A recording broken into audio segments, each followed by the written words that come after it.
Hi guys, Steve Towers here. Outside in, what's that all about? It's one of the biggest questions I get asked when I'm on the road and also running virtually this year is what do we mean when we say outside in? So let's have a look.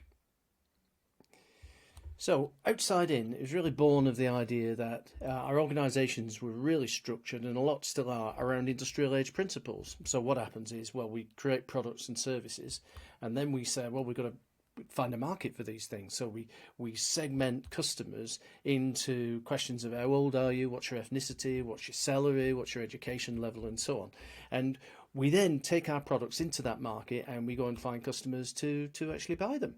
And those customers literally could be anywhere on the planet. And we find those customers and we pitch our products to them based on that segmentation, based on the demographic. So the products reach out to them, and then what happens from that? Well, we end up with lots of questions, lots of exclamations.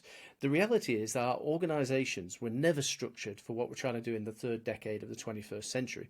They were structured like factories to do things efficiently and effectively. So what happens is we end up pitching at the whole world, and we end up in this big, bad, complex mess. All right, which costs us a lot. Everything we do seems to hinge on everything else that we're doing, and so on. Change becomes very difficult, and we find ourselves, as it says there, in a big bad mess. So, what's the alternative?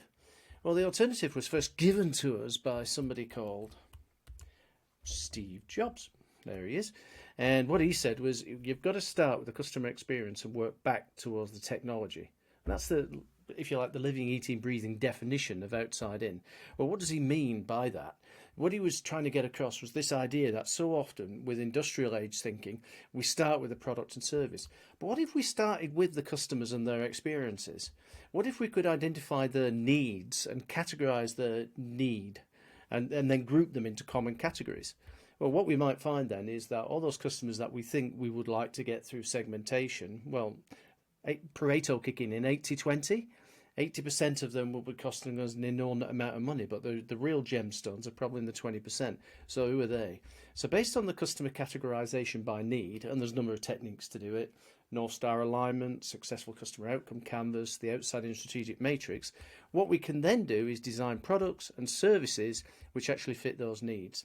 So we end up in a situation where we've got significantly improved control and alignment. Customer service is so much better, our costs are significantly lower, and if you're in a revenue generating business, you'll be able to generate revenue much more easily. That is the description of what outside in is. Okay.